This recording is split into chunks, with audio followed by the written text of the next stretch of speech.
الالعاب ماشي اللي اكتشفتو، وناحي اكتشفوا الاخضريس العلوي اللي هو في اليتمان، ولكن كان في ماتشات التونو هذاك الشيء كيجي يلعب معنا على المنطقه، ولا كنا لاعبين المنتخبات ولا شي حاجه كيجي يلعب. انا ملي كان صغير كان الدراري مطلوب في الكره، ولا تنبأت لي قلت لهم الدراري غيكون مزيان ان شاء الله.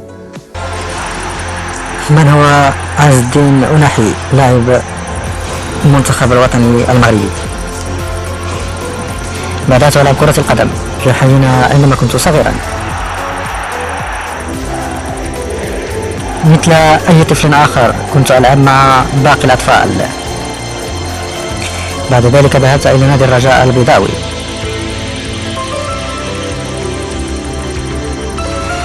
بقيت في فئة الصغار لسنتين، ثم قضيت سنة مع فئة الشباب، لكنني لم ألعب في البطولة. نشأت في حي شعبي جدا، والأحياء الشعبية عندنا في المغرب كالهائلة.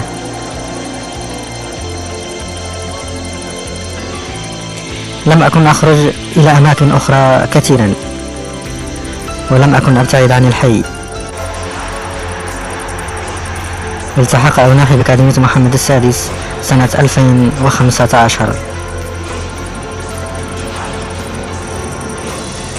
مدرب عز الدين أناحي لاحظنا فورا أنه قد يصبح من أهم اللاعبين عند دخولي إلى أكاديمية محمد السادس.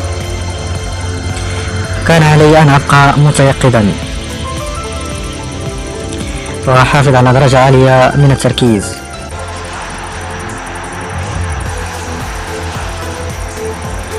حتى أتجاوز مشاكل الدراسة وصعوبات التدريب والبعد عن العائلة.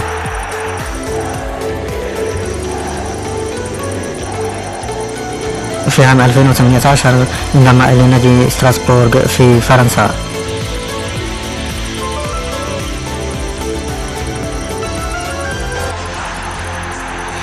في السنة الأولى كنت مع لاعبي الاحتياط من نادي ستراسبورغ، مرورا بأفرانش عام 2020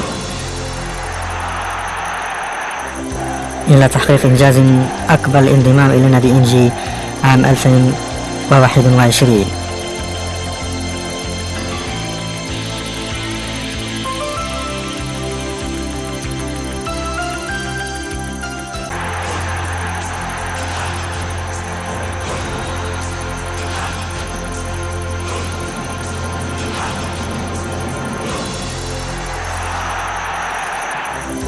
من الدوري الفرنسي إلى مباراة تأهل لكأس العالم في الدار البيضاء.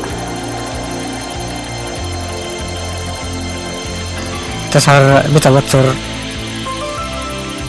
كلا أبدا، لقد لعبت في شوارع الدار البيضاء وترعرعت هنا. لدى على أن أقدم أفضل أداء لي لأفوز في المباراة.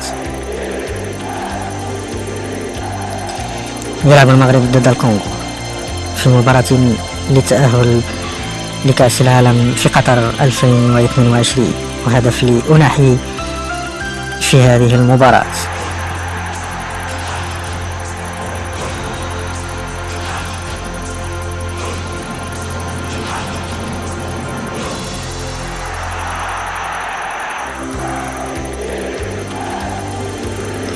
عندما أستيقظ في الصباح وأنظر إلى نفسي في المرآة، أرى لاعبا فخورا بنفسه، لأن ما فعلته صعب جدا. أريد أن أكون قدوة للأطفال الذين يلعبون في الشوارع، فيقولون إن عز الدين الذي كان يلعب هنا وصل إلى مراتب عالية جدا. ماذا تقول لعز الدين أناحي؟